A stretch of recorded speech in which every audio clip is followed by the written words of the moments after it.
जनताको सवाल जनसवाल, जनताले उठाएका आवाजहरू, जनताले उठाएका सवालहरू र सरोकारवाला व्यक्तित्वसँग प्रत्यक्ष रूपमा कुराकानी गर्ने जनसवाल कार्यक्रम हेर्न बस्नुभएका तपाईँलाई सबभन्दा पहिला म श्रीकृष्ण महर्जनको तर्फबाट जोजोलपा नमस्कार अनि अभिवादन।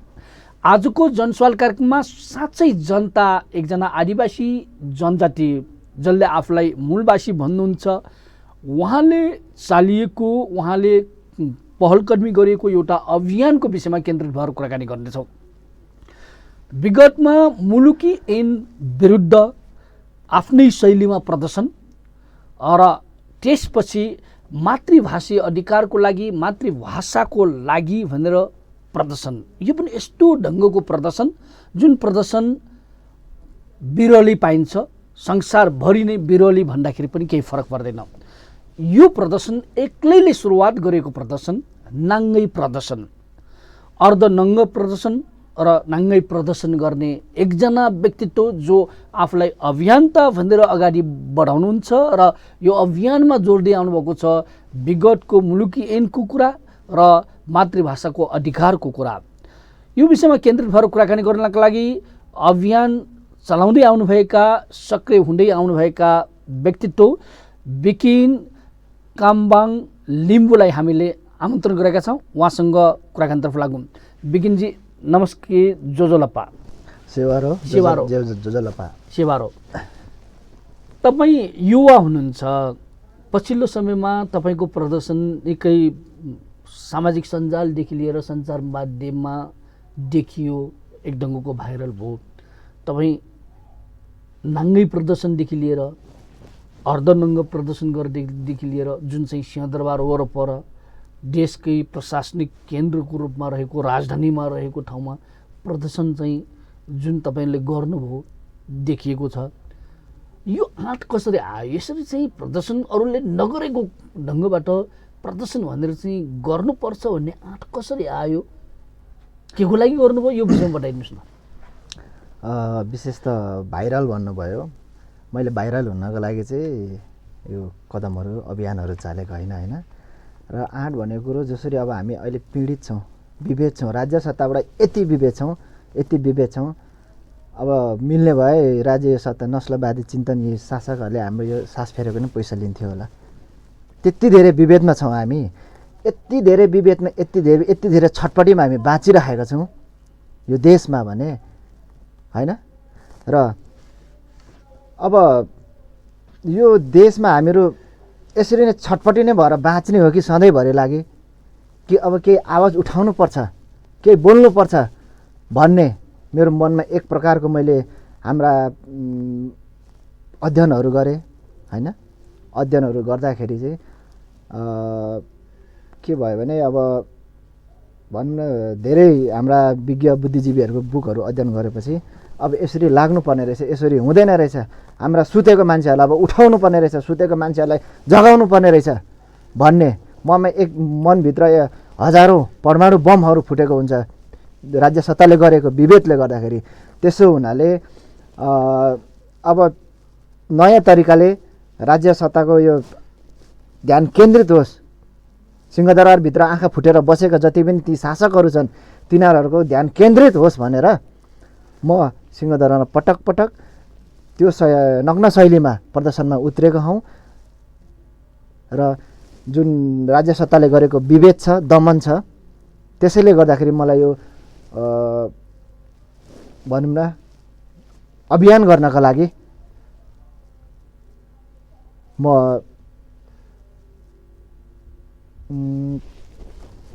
भन्दाखेरि यो अभियानमा तपाईँ लागि परेको हो।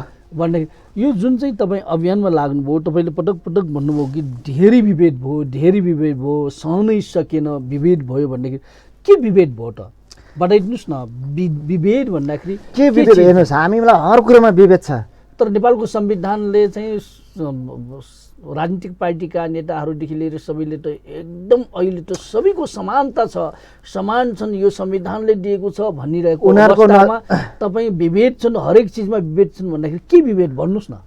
72 सालको संविधानमा लोकतन्त्र, धर्मनिरपेक्ष भनेर देश लेखिसकेको छ। संविधानमा बहुजाति, बहुभाषी, बहुधार्मिक भनेर लेखिएको पनि छ। उनीहरूले त्यो संविधानको पाना मात्रै पढ्छ होला, यहाँ समान देख्छ होला, तर यहाँ समान के छ? हामीलाई भाषामा पनि विभेद छ, हाम्रो धर्म पनि विभेद छ, हाम्रो यहाँनिर जातमा पनि विभेद छ। नाक छोटो भएको कारणले गर्दाखेरि हामी यो भनौँ न, नाक छोटो भएको कारणले गर्दाखेरि हामी कुनै पनि सरकारी सेवा सुविधाको जागिरहरू खानु पाउँदैनौँ होइन। नाक छोटै भएको कारणले गर्दाखेरि हामी यो लोकसेवा आयोगहरूमा फेल हुन्छौँ। नाक छोटो भएको कारणले गर्दाखेरि हामीलाई यो देशमा धेरै नै विभेद छ भनौँ न। तपाईँ भाषामा विभेद छ, संस्कृतिमा विभेद छ भन्नुभएको के छ त विभेद भाषामा? भाषा त अहिले त भाषामा हुन्छ नि तपाईँ। भाषा बोल्नु पाउँछ, बोल्नु मात्रै ठुलो कुरो होइन। अहिले स्थानीय तहमा पढाइ पनि हुन्छ, पढाइ हुनु मात्रै ठुलो कुरो होइन। भाषा विकासको लागि अब हामीलाई पनि जसरी अब हेर्नु, संस्कृत शिक्षाको लागि यो देशमा 65वटा भन्दा धेरै गुरुकुलहरू खोलिएको छ, 5-6वटा भन्दा धेरै विश्वविद्यालयहरू खोलेका छन् संस्कृत शिक्षाको लागि। 7-8 हजार कर्मचारीहरू 30-40 हजार तलब खाएर सरकारी सेवा सुविधामा सरकारी तलब खाएर बाँचिरहेका छन् भने हाम्रो भाषा पढाउने, तपाईँ हाम्रो भाषा पढाउनेहरूलाई चाहिँ खोइ सरकारी सेवा सुविधा खोइ, 30-40 हजार तलब खोइ। तपाईँ र हाम्रो भाषा लिपि संरक्षण र विकासको लागि खोइ विश्वविद्यालयहरू खोइ, विद्यालयहरू खोइ। हाम्रो धर्मको लागि यहाँ प्रत्येक दिन हाम्रो सांस्कृतिक धरोहरतिर अतिक्रमण भइरहेको छ। त्यो पनि यहाँनिर अब भनौँ न विविध कुरामा छौँ नि हामी, यो भनिराख्नै पर्दैन, सारा दुनियाँलाई थाहा छ। त्यही पनि अब कुरा गर्दाखेरि जातीयताको कुरा गरौँ भन्छन् होइन, मिलेर बसिरहेको छौँ भन्छ। मिलेर हामी कहाँ बसेको छौँ र? सहेर बसेको छौँ नि, हो कि भन्नुहोस् त? त्यसो हुनाले हर कुरामा हामी विभेदमा छौँ क्या सर। तपाईँ झापामा बस्नुहुन्छ? हजुर, त्यही बसोबास झापा हो। हजुर, पुर्ख्यौली ताप्लेजुङ। ताप्लेजुङ पुर्ख्यौली भन्दाखेरि त्यहाँ के विभेद छ? त्यहाँ त मिलेर बसिरहेछ नि त तपाईँको, होइन र भने? मिलेर बसेको होइन सर, हामी सहेर बसेको हो। पूर्व मेचीदेखि पछि महाकालीसम्म जति पनि हामी छौँ, तपाईँ हामी छौँ, यो देशको मूलवासीहरू छौँ। तपाईँहरू आदिवासी भन्नुहुन्छ, म चाहिँ मूलवासी भन्छु। जति पनि हामी यो देशको मूलवासीहरू छौँ, हर कुरामा हामी विभेदमा छौँ, दमनमा छौँ। अघि मैले भनिसकेँ त, भाषा, संस्कार, संस्कृति सबै हाम्रो संस्कृति धरोहरमाथि पनि अतिक्रमण भयो। कहाँ मिलेर बसेको सर? हामी त सहेर बसेको हौँ। भन्दाखेरि नेपालका आदिवासी जनजाति अर्थात् चाहिँ मूलवासी, तपाईँको शब्दमा भन्नु पऱ्यो, मूलवासीहरू चाहिँ सबै चाहिँ सहेर बसिरहेका छन्, मिलेर बसिरहेको छैन। छैन, सहेर बसेको छौँ हामी यहाँ। प्रष्टै छ त। यो जुन तपाईँले भनिराख्नु भएको छ विभेद छ, सहेर बसिरहेको छौ, त्यो चाहिँ तपाईँको चाहिँ तपाईँले सहनु सक्नु भएन, त्यही भएर चाहिँ तपाईँले प्रदर्शनमा नग्न प्रदर्शन, अर्धनग्न प्रदर्शन तपाईँ उत्रिनुभयो, आफ्नै ढङ्गबाट लाग्नुभयो। हजुर, त्यो कहाँबाट चाहिँ तपाईँले चाहिँ त्यो चाहिँ यस्तो कार्यक्रम गर्नुपर्छ भन्ने सोच कहाँबाट आयो? चाहिँ यस्तो कार्यक्रम अर्धनग्न प्रदर्शन, प्ले कार बोकेर प्रदर्शन गर्थ्यो, जुलुस गरिन्थ्यो, आफ्नो लेख लेखिन्थ्यो, विज्ञप्ति प्रदर्शनमा प्रकाशित गरिन्थ्यो, विभिन्न ढङ्गको कार्यक्रम गरिन्थ्यो। तपाईँ त अब चाहिँ शरीरको अङ्ग देखाएर अर्थात् चाहिँ अर्धनग्न नग्न प्रदर्शन भन्दाखेरि त अब विशेष भने यस्तो छ, मेन भनेको त अब सर सरकारको ध्यान केन्द्रित गर्नु नै हो होइन। अब म एक्लै त्यो ठाउँमा अब मैले धेरै मिडियातिर पनि भनिसकेको छु, कतिवटा कुरा दोहोऱ्याउने जस्तो पनि लाग्छ होइन। सरकारको ध्यान केन्द्रित गर्नको लागि नै म त्यो ठाउँमा गएको, नग्न शैलीमा पनि गएको हो। अब विशेष त म त्यहाँ नग्न शैलीमा गइनँ भने मलाई त्यहाँ कसैले गन्दैन, पागल भनेर कुट्छ मात्रै उल्टै, होइन र? त्यसो हुनाले सरकारको ध्यान केन्द्रित गर्न नै म त्यो ठाउँमा गएको हो। र विशेष भनेको त्यो ठाउँमा जानु भनेको राज्य सत्ताले गरेको विभेद नै हो सर। विभेद दमन नभइकन यस्तो आवाजहरू कसैले पनि उठाउँदैन। यो इन्डिजिनियस टेलिभिजन पनि खोलिँदैन थियो होला आज, किन भन्दा तपाईँ हाम्रो आवाजहरू, तपाईँ हाम्रो कुराहरू ठुला ठुला मिडियाहरूले, जुन जति पनि मिडिया ब्राह्मणवाद हाबी भएको मिडियाहरू छ, त्यो मिडियाहरूमा तपाईँ हाम्रो कुराहरू फुक्दैन, बचाउँदैन, हो कि भन्नुहोस् त? त्यसो हुनाले त तपाईँहरू हाम्रो आवाजहरू बज्योस्, हाम्रो समाचारहरू बोलियोस्, हाम्रो कुराहरू घन्कियोस्, हाम्रो आवाजहरू आओस् भनेर यो इन्डिजिनियस टेलिभिजन खोलियो। विभेद हेर्नुहोस् ल, त्यस्तै हो सर।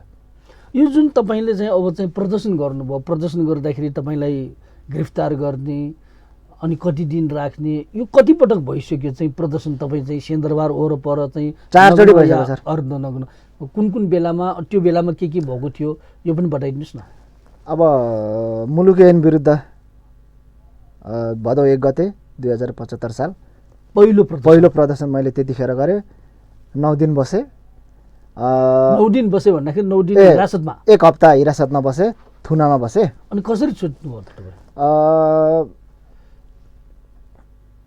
छुट्नुको लागि चाहिँ मलाई 2-3 वटा सङ्घ संस्थाहरूले पहल गरे। हाम्रो किराँत याक्सुम चुम्लुङ मङ्गोल नेसनल अर्गनाइजेसन भन्ने एउटा सङ्गठन छ, त्यो सङ्गठनहरूले चाहिँ मलाई छुटाउनु पहल गरे। भन्दाखेरि मुद्दा चलेको थियो, मुद्दा चलेको, हजुर मुद्दाबाटै तपाईँ सफाइ लिएर चाहिँ आउनुभएको आएको, हजुर। तारिख त चलिरहेको थियो, तारिख म धाइनँ सर। यो पल्ट पनि मलाई तारिख धाइरहेको छ, म तारिख धाइनँ। चोरेको होइन, ढाँटेको होइन सर, म किन तारिख धाउने। 75 सालमा पहिलो पटक 1 हप्ता बसेँ। 76 सालमा भदौ 1 गते सामूहिक गर्दाखेरि 12-15 जना थियौँ अर्धनग्न। 12 घन्टा जति बस्यो। 75 सालमा पहिलो पटक गर्दाखेरि तपाईँ फ्री नग्न एक्लै प्रदर्शन। त्यसपछि 1 वर्षपछि सामूहिक रूपमा अर्धनग्न भदौ 1 गते। त्यो बेलामा त्यो पनि हाम्रो त्यही हो, मुलुक ऐन विरुद्ध हो, सरकारले व्यवस्था गरेको। तपाईहरू चाहिँ त्यो बेलामा को तपाईँको साथमा हुनुहुन्थ्यो त? साथीहरू अब थुप्रैजना हुनुहुन्थ्यो, अब नाम उहाँहरू पनि गिरफ्तारमा परेको? हामी सबैजना 12-15 जना गिरफ्तारमा परेको थियौँ। भदौ 1 गते गरेको थियौँ 76 सालको। हामीलाई चाहिँ अब पहिला मिडियामा फुकेको थियो, मिडियामा फुकेको कारणले पनि हामीलाई समय हाल्यो क्या सर, होइन? झर्ने बित्तिकै हामीलाई च्याप्चु समय हाल्यो, कार्यक्रममै गर्न पाइएन।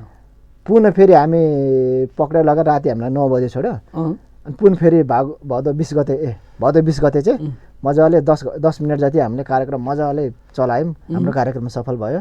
त्यो दिन पनि हामीलाई त्यस्तै 9-10 बजे राति लगेर छोड्यो। 12-15 जना थियौँ। अनि अस्ति मातृभाषा दिवसको दिन पुनः फेरि एकल नग्न प्रदर्शन गरेँ। अनि त्यो दिन 9 दिन बसेँ म। 9 दिन बसेर मलाई चाहिँ योपल्ट चाहिँ कुनै सङ्घ संस्थाहरू पनि लागेन, राजनीतिक पार्टीहरू पनि थिएन। व्यक्तिगत तवरमा हाम्रो यो आर्यन राई, आङ्काजी शेर्पा सरहरूले चाहिँ रिहाई गर्नुभयो भनौँ न। यो जुन चाहिँ तपाईँ चाहिँ अब प्रदर्शन गर्नुभयो, सबभन्दा पहिला तपाईँले मुलुकी ऐनको विरुद्ध प्रदर्शन गर्नुभयो। किन मुलुकी ऐनको विरुद्ध तपाईँ लाग्नुभएको? मुलुकी ऐन भनेको त तपाईँको देशको कानुन हो नि त। यस्तो हुन्छ सर, देशको कानुन त्यो हाम्रो लागि भएन नि त सर। के थियो देशको कानुनमा? होइन, सबै राम्रो थियो, त्यसमा 2-4 वटा कुरा चाहिँ तपाईँ हाम्रो लागि भएन। देश लोकतन्त्र धर्मनिरपेक्ष भइसकेपछि पनि अझै पनि गाईलाई राष्ट्रिय जनावर बनाइयो। गाई भनेको हिन्दूको प्रतीक हो, होइन? गोरु काट्नेलाई अझै पनि जेल हालियो, होइन? गोरु काटेको अभियोगमा अझै पनि 5000 भन्दा धेरै यो देशको मूलवासीहरू जेलमा सडिरहेका छन्, अहिले पनि छन्, होइन? अनि त्यो विरुद्ध मैले चाहिँ के भनेको भने अबको अवस्थामा धर्मनिरपेक्ष देश, लोकतन्त्र धर्मनिरपेक्ष भइसकेपछि कुनै पनि जातसँग कुनै पनि धर्मसँग सम्बन्धित भएको जनावरहरूलाई राष्ट्रिय जनावर नभएर देशको प्रतीक मानिने, एउटा देशलाई चिनाउने खालको कुनै एउटा भनौँ न एकसिङे गैँडाहरू, होइन, मृगहरू, त्यस्तोहरूलाई चाहिँ हामी जरायोहरूलाई चाहिँ राष्ट्रिय जनावर राखौँ, होइन? अनि जुन अब गाई छ, पुज्नेहरूले पुज्छन्, हिन्दू धर्मावलम्बीहरूले पुज्छन्, हामीले त त्यो पुज्नु जरुरत छैन। खाने समुदाय पनि छन् यो देशमा, खाने समुदायलाई खानु पाउनुपर्छ, पुज्ने समुदायलाई पुज्नु पाउनुपर्छ। त्यसो हुनाले यो कुराहरू चाहिँ मन परेन मलाई। त्यसैको विरुद्धमा चाहिँ म प्रदर्शनमा उत्रेको थिएँ। भन्दाखेरि सुरुवातमा चाहिँ मुलुकी ऐनसँग जोडिएर पछिल्लो समयमा मातृभाषासँग जोडेर तपाईँ प्रदर्शनमा आउनुभएको, अर्थात् प्रदर्शनमा उत्रिनु भएको? हजुर हजुर। यो उत्रिसकेपछि प्रदर्शनमा पटक पटक गइसकेपछि, अर्थात् तपाईँकै भनेअनुसार 4 पटक भइसकेको अवस्था छ। यो भइसकेपछि अब तपाईँले त ध्यान आकर्षण गर्ने, यस्तो गर्ने उस्तो गर्ने त भन्नुभयो, भयो के त? अब चाहिँ तपाईँ प्रदर्शनबाट चाहिँ उपलब्धि के भयो? मात्र प्रदर्शन यस्तो हो सर, उपलब्धि केही बिस्तारै हुन्छ होला होइन। तर धेरै हाम्रो मान्छेहरूमा चेतना त आयो नि सर। हाम्रो सुतेर बसेको, निदाएर बसेको, जाँड खाएर मातेर बस्ने मान्छेहरूलाई धेरै चेतना त आयो नि। हामीमा यति धेरै विभेद रहेछ होइन। यो जनावर यस्तो रहेछ, हाम्रो भाषाहरू यसरी मारिएको रहेछ होइन। हाम्रो भाषाहरूलाई, संस्कृत भाषाहरूलाई संरक्षण र विकासको लागि अरबौँ रुपियाँ खर्च गरेछ, हाम्रो भाषालाई केही छैन भन्ने कुरो राज्य सत्तालाई भन्दा पनि हाम्रो मान्छेहरूलाई चेतना आउनु पर्यो क्या सर। मेन कुरो भनेको त सुतेर बसिरहेछ नि, उनीहरूलाई चेतना आउँदैछ नि सर। त्यही हो क्या सर मेरो उपलब्धि भनेको। त्यो चेतना जागृत गर्ने, तपाईँलाई चाहिँ बुझाउने भनेको त अर्कै प्रक्रिया, अर्कै ढङ्गबाट तपाईँको बुझाउने, सङ्गठित भएर तपाईँको चाहिँ त्यो विषयमा शिक्षा दिएर पनि बुझाउन सकिन्थ्यो होला नि त। यस्तो हुन्छ सर। त्यसरी दिँदाखेरि त हेर्नुहोस्, हाम्रो मातृभाषा अभियन्ताहरू कहिलेदेखि लागि परेको, जिन्दगी बिताइसके 25-30 वर्षदेखि। ढिलो हुन्छ क्या सर, ढिलो भइसक्यो। त्यसै त ढिलो भइसक्यो, ढिलो हुन्छ क्या सर होइन। त्यसरी फेरि हाम्रो मान्छेलाई मात्रै भयो, यतातिर चाहिँ भएन क्या। फेरि आँखा सिंहदरबारभित्र बस्ने जनावर छ, त्यो जनावरहरूलाई चाहिँ फेरि त्यसरी पुग्दैन क्या सन्देश। एउटै लट्ठीले दुईटा शिकार मार्नुपर्छ क्या सर। एकातिर सिंहदरबारलाई त्यहाँ पनि चेतना भयो, हाम्रो मान्छेहरूलाई पनि चेतना भयो नि त सर। पशुपतिको पनि दर्शन, सिद्राको पनि व्यापार, दुइटै दुइटै भयो नि सर। दुइटै गर्नु पऱ्यो नि। हाम्रो मान्छेलाई मात्रै चेतना दिएर भएन, यिनीहरूलाई पनि जानकारी हुनु पर्यो। यता मात्रै दिएर भएन, हाम्रो मान्छेलाई पनि हुनु पर्यो। तपाईँले त्यो प्रदर्शन गरेर चेतना भयो र भने तपाईँको कति के कस्तो आवाज आछ? सङ्गठित रूपमा केही पहल गर्नु भएको छ सर? के भएको छ? चेतना आयो, धेरै मान्छेहरूलाई थाहा त भयो नि हामी यति धेरै विभेदमा छौँ, हामीलाई यति धेरै विभेद गरेको रहेछ, दमनमा रहेछ, हाम्रो भाषा संस्कृतिको लागि यस्तो यस्तो गरेको रहेछ होइन। यो यस्तो रहेछ उस्तो रहेछ भन्ने कुरा हाम्रो मान्छेहरूलाई चेतना आउनु, ज्ञान आउनु भनेकै सबैभन्दा ठुलो कुरो हो नि त होइन। त्यसको लागि राम्रै मैले उहरू पनि पाइरहेको छु, रेस्पोन्सहरू पनि राम्रै पाइरहेको छु होइन। कस्तो पाउनुभएको छ रेस्पोन्स भनेको? अब मेरो राम्रै रेस्पोन्स भएर त तपाईँहरूले मलाई यहाँ बोलाउनु भयो होला, यस्तै नि अब होइन। भनेको अरू चाहिँ यो आदिवासी जनजाति मूलभाषीका, तपाईँकै शब्दमा मूलभाषीका विभिन्न सङ्गठनहरू छन्, जातीय सङ्गठनहरू छन्, भाषिक सङ्गठन, धेरै सङ्गठनहरू छन्। ती सङ्गठनहरूले के गरिरहेका छन्? तपाईँको यो अभियानलाई चाहिँ सकारात्मक नकारात्मक कसरी लिइरहेका छन्? उहाँहरूसँग सहकार्यको कुरा छ कि छैन? के छ? तपाईँ एक्लै हिँडिराख्नु भएको छ? यसको लागि चाहिँ मेरो आदिवासी जनजाति सङ्गठन वा मेरो आफ्नै जातीय संस्थाहरूसँग पनि मेरो केही सहकार्य छैन। एकल तरिकाले नै म अभियान चलाएर अघि बढिरहेको छु होइन सर। अहिले पछिल्लो समयमा भाषा सम्बन्धीमा चाहिँ मैले अब भाषाविदहरूसँग पनि छलफल गरिसकेको छु। प्लस यसमा हाम्रो अब जति पनि अब हाम्रो मातृभाषा विद्यार्थी युनियनहरू छ होइन, विद्यार्थी युनियनहरूसँग सहकार्य गर्नुको लागि मैले एकदम सर्कल गरिरहेको छु। तर अब लकडाउनले गर्दाखेरि केही महिना पछाडि मात्रै हाम्रो अब केही कार्यक्रमहरू हुन्छ होला भन्ने मैले सोचिरहेको छु। लकडाउनले गर्दाखेरि अब थप्पै भइहालिन्छ, म पनि अब सायद झापा जाँदैछु होला होइन। त्यसो हुनाले केही महिना पछाडि नै अब अलिक सशक्त ढङ्गमै लागिपर्ने, सरकारलाई जे एउटा शान्तिपूर्वक होइन वैचारिक तरिकाले सरकारलाई दबाब दिने सिर्जना गर्दैछु भनौँ न। आदिवासी जनजाति अर्थात् मूलवासी भित्रका नेतृत्वहरूले छलफल बहस गर्दाखेरि के भनिने गरिन्छ भने जति पनि सङ्गठनहरू छन्, जातीय सङ्गठन, भाषिक सङ्गठन छन्, ती सङ्गठनका अगुवादेखि कार्यकर्तादेखि लिएर सबै राजनीतिक पार्टीको रूपमा विभाजित छन्। विभाजित भएको कारणले जुन ढङ्गबाट आवाज उठाउनु पर्ने उठाउन सकिरहेको छैनन् भन्ने कुरा पनि त्यो त मेन कुरो हो। तपाईँलाई कस्तो होइन, सबैभन्दा ठुलो कुरो यो मेरो पनि साह्रै ठुलो गुनासो यो भनेको राजनीतिक पार्टीको लागि भने यहाँनिर लगातार 5 दिन 6 दिनसम्म नै आफ्नो संस्कार संस्कृति झल्किने वेशभूषा लाएर ढोल झ्याम्टा बोकेर निस्किन्छन् 5 दिन 6 दिनसम्म पनि। तर हाम्रो भाषा संस्कार संस्कृति जोगाउनको लागि भने एकछिन देखाएको जस्तो मात्रै गर्छन् होइन भने त्यो पनि बोकेर आउँदैनन्। राजनीतिक पार्टीले त हामीलाई यति धेरै तहसनस बनाएको छ, त्यो चेतना हामीमा कहिले आउने हो सर होइन। यत्रो वर्ष त्यही राजनीतिक पार्टीले तहस नहस बनाएको हामीलाई अझै पनि त्यही राजनीतिक पार्टीकै पछि लागिरहेछन् हाम्रा भनौँ अब हामीलाई हाँक्ने मान्छेहरू हैन। म याकथुम्बा समुदायको मान्छे, तपाईँ नेवार समुदायको मान्छे, तपाईँ हामीलाई हाँक्ने समुदाय हाम्रो टाउकेहरू छन्।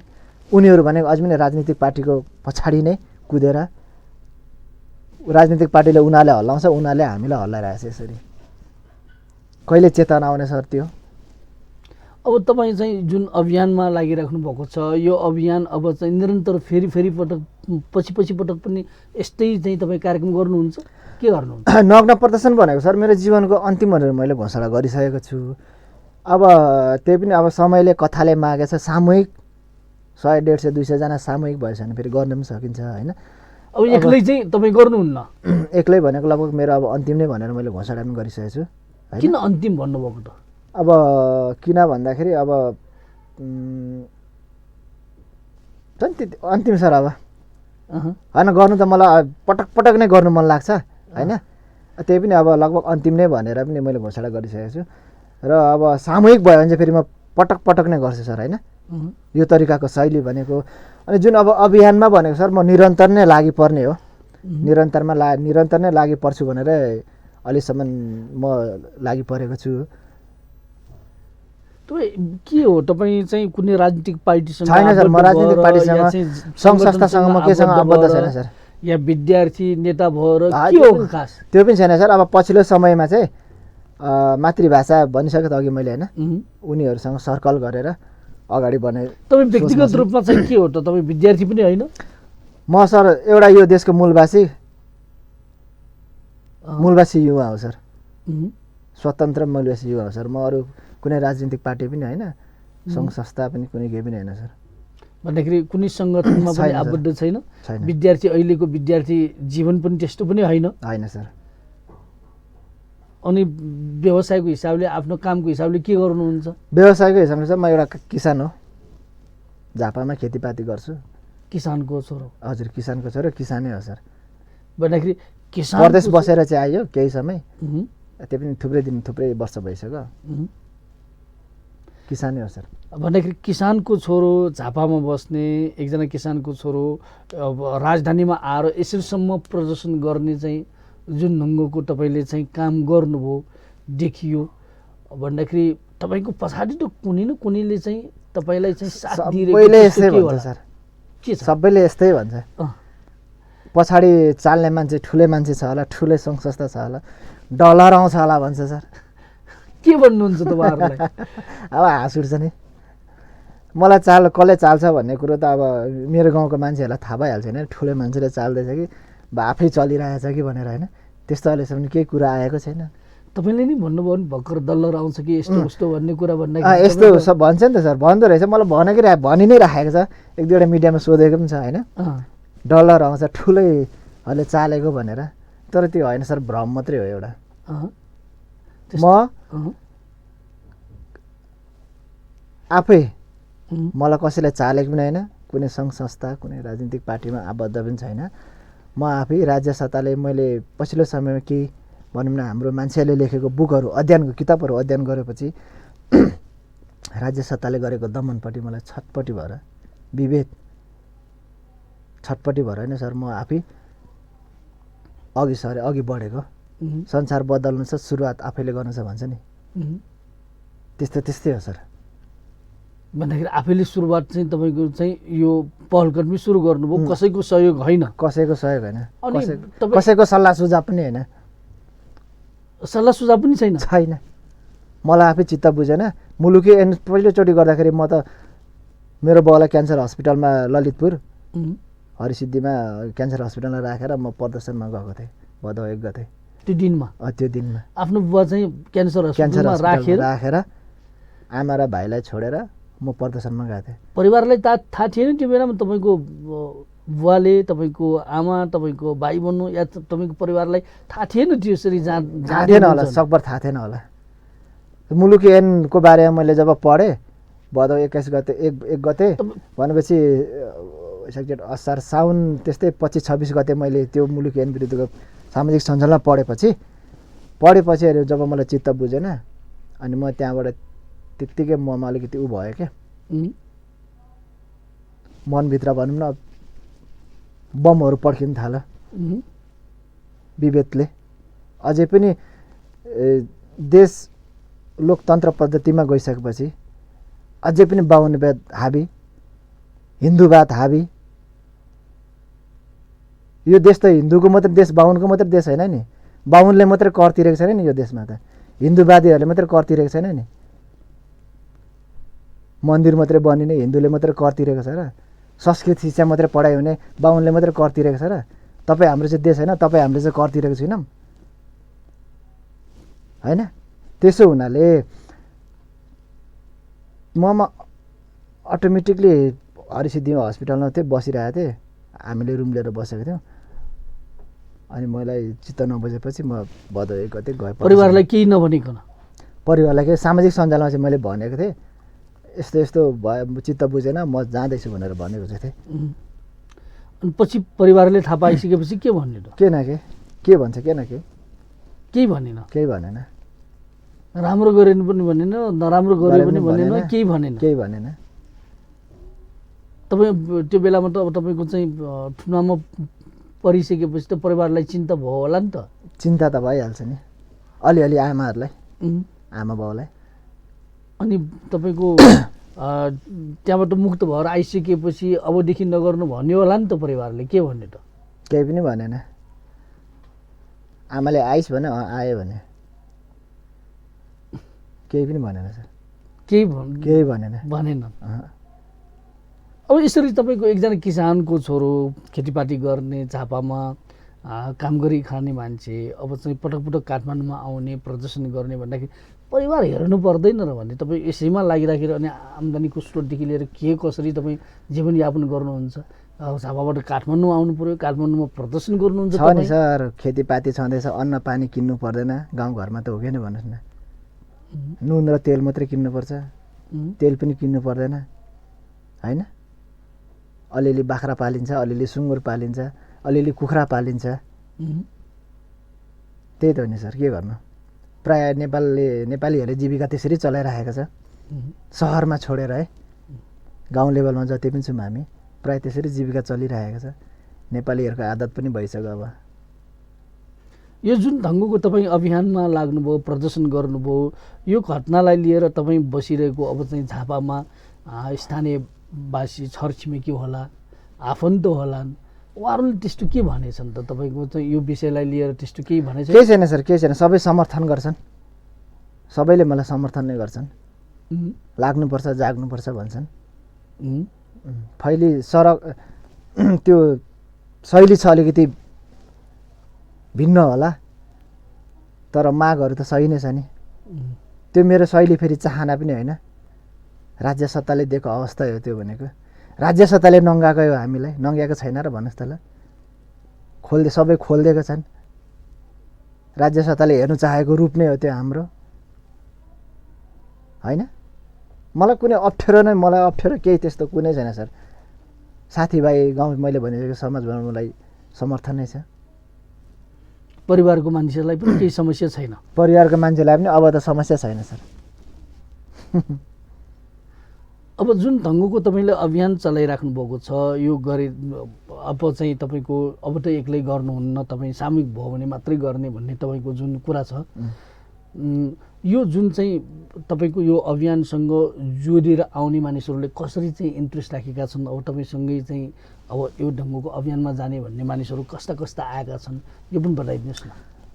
होइन सर, म त्यो कसैको दबाबमा त्यो एक्लै गर्छु भनेको, एक्लै गर्दिनँ भनेको पनि होइन। म एक्लै पनि गर्नु सक्छु होइन, तर अब कसैले दबाब दिएको त दिएको पनि होइन। एक्लै नगर भनेर पनि भनेको होइन, गर भनेर पनि गरेको होइन।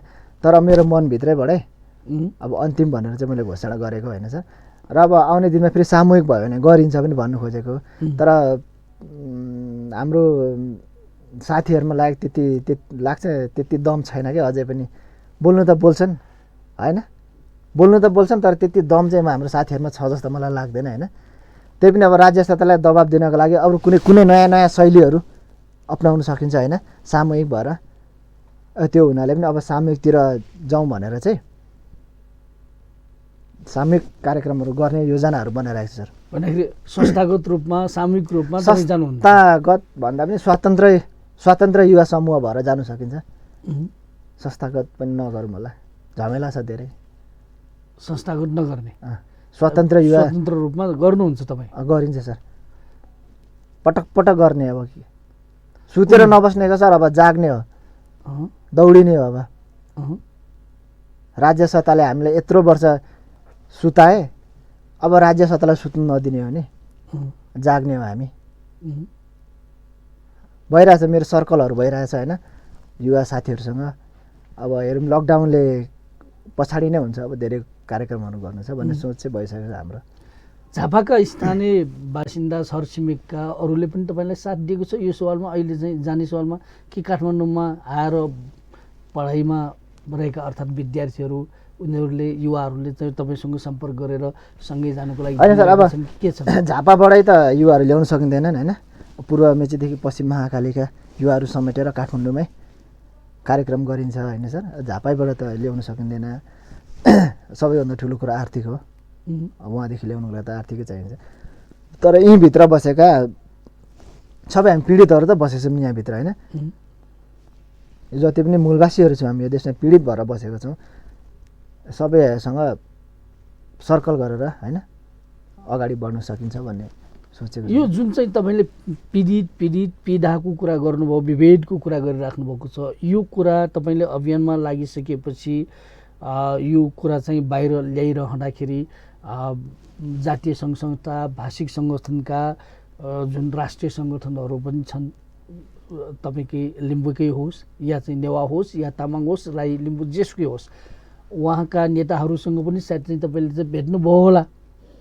पछिल्लो समयमा मैले अस्ति भर्खर भनेको थिएँ, यहाँ इन्डिजिनियस टेलिभिजनबाट समाचार संश्लेषणको लागि आउनु पनि भएको थियो। त्यतिखेर भाषाविदहरूसँग बसेर छलफल कार्यक्रमहरू पनि गरियो। गर्दाखेरि के भन्नुभयो उहाँहरूले? उहाँहरूले के भन्नुभयो भने त्यही त हो, अब भाषाहरू पढाइ भइरहेको छ होइन। पछिल्लो समयमा 3टा जिल्लामा काठमाडौँमा पनि नेपाल भाषाको राम्रै उ भइरहेछ। तर अब त्यति मात्रै भएर भएन होइन।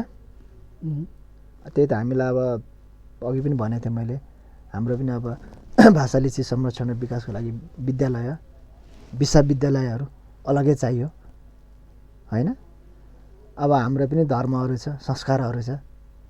हिन्दू धर्मलाई जसरी सरकारले जगर्ना गरेको छ, करोडौँको मन्दिरहरू बनाइरहेको छ, धरामाथि शिवलिङ्ग राखेको छ, हाम्रो पनि त हुनु पऱ्यो नि झल्किने, हाम्रो धर्मको झल्किनेहरू। त्यस्तै नि सर, अब त्यस्तै विषय हामी छलफल गरेका छौँ।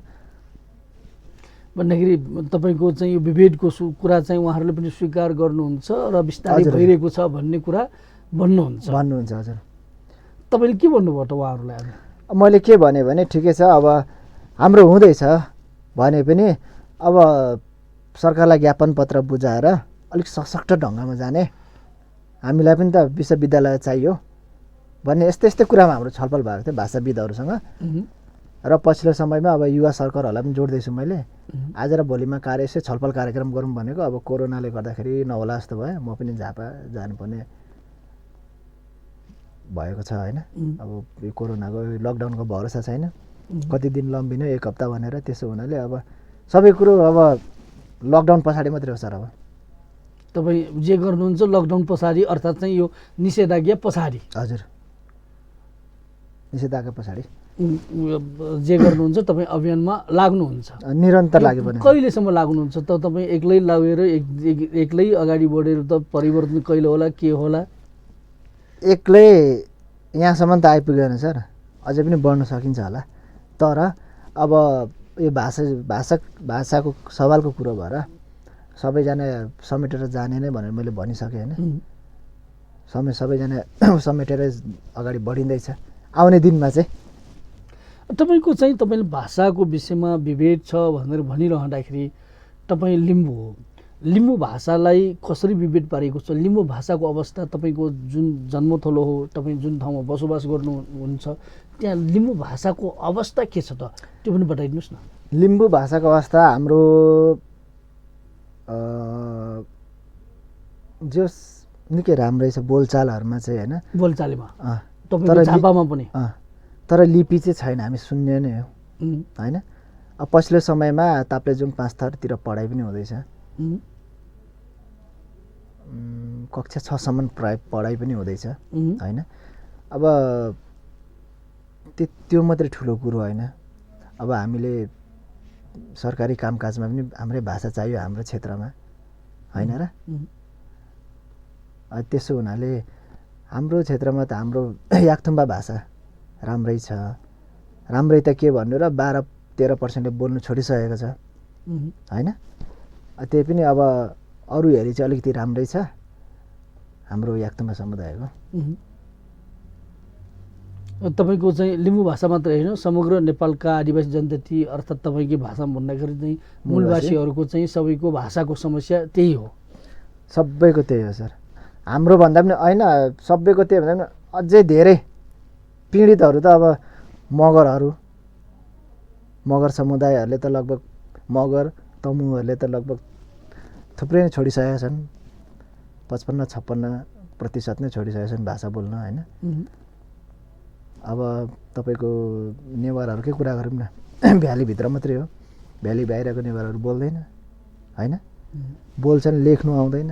लिपि मेन भनेको त बोलेर उयो गर्नु सकिँदैन।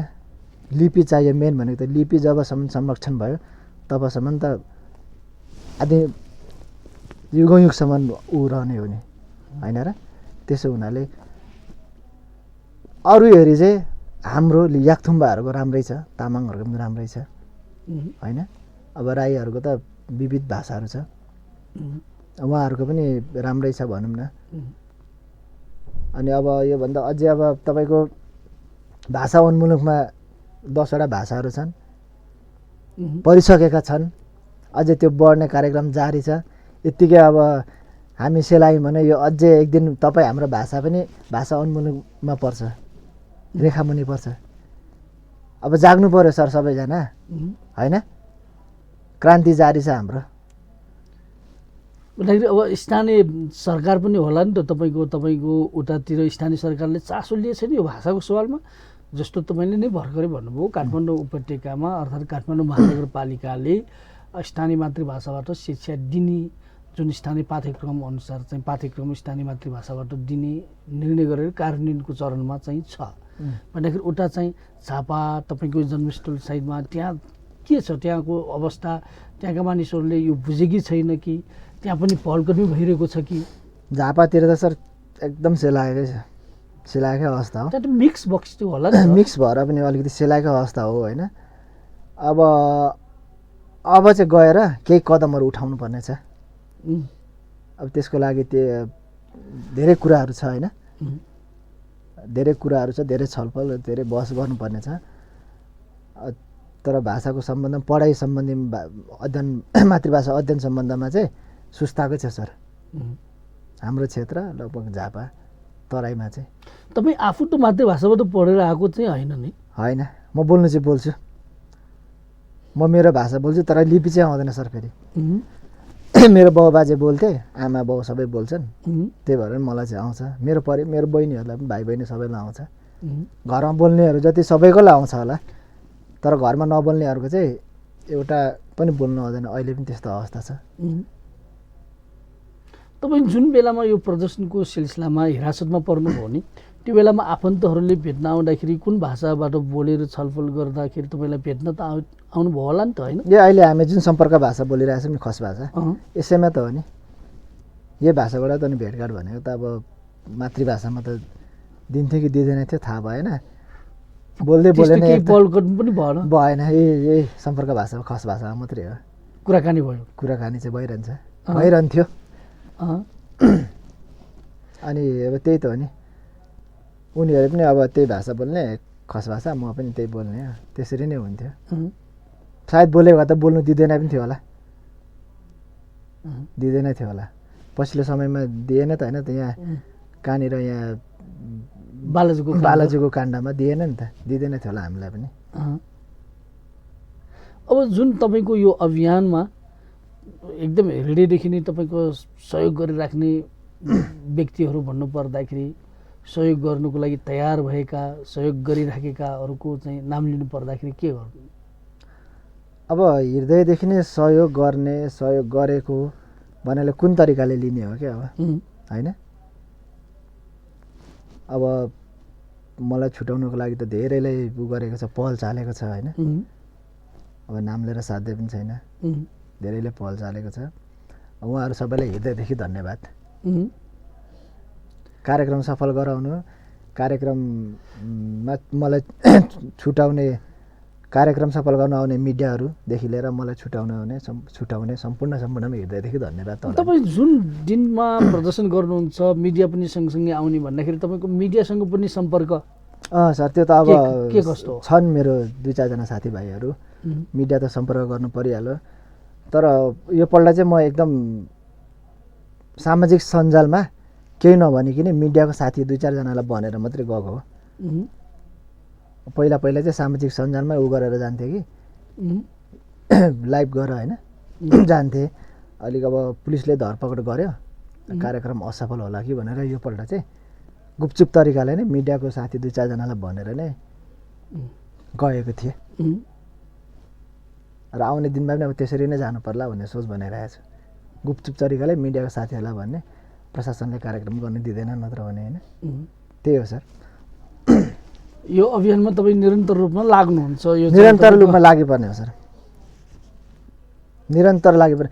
जबसम्म हामीलाई यो देशबाट, यो देशको संविधानमा हामीलाई मान्छे गनिँदैन होइन? मान्छे भनेर नि गर्ने छैन, मान्छे भनेर कहाँ गर्ने सर हामीलाई त? उनीहरूले खसार्यो भनेर उनीहरूको संविधानमा सुरक्षित गरिसकेको छ, हामीलाई के लेखेको छ र संविधानमा? भन्दाखेरि जबसम्म चाहिँ राज्य सत्ताले जबसम्म मान्छे गन्दैन हामीलाई, जबसम्म हामी पीडित छौँ, पीडित मुक्त हुँदैनौँ, जबसम्म अब मेरो चलिरहन्छ हातखुट्टा, तबसम्म अभियानमा चाहिँ लागिराख्ने हो सर होइन? अब भवितव्य केही भइहाल्यो भने त अब के गर्नु र होइन?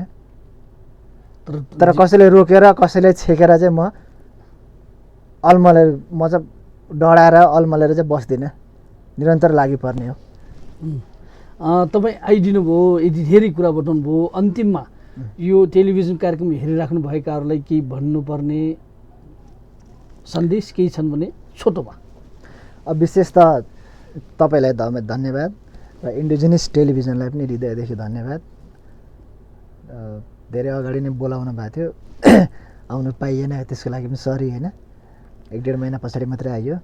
र जति पनि इन्डिजिनियस टेलिभिजन हेरेर बस्नुहुने सम्पूर्ण यो देशका मूलवासी, पूर्व मेचीदेखि पश्चिम महाकालीसम्मका मूलवासीहरू हुनुहुन्छ, अब हामी सुतेर बस्ने दिन छैन। हामी राज्य सत्ताबाट हरेक कुरामा पीडित छौँ, राज्य सत्ताबाट हामी हरेक कुरामा दमन छौँ, सुत्ने दिन छैन हाम्रो। अब हामी सबै एकजुट भएर लागिपर्नुपर्छ होइन भन्दै अलिकति म पनि अशक्त नै छु भन्दै यहाँहरू सबैलाई धन्यवाद भन्न चाहन्छु।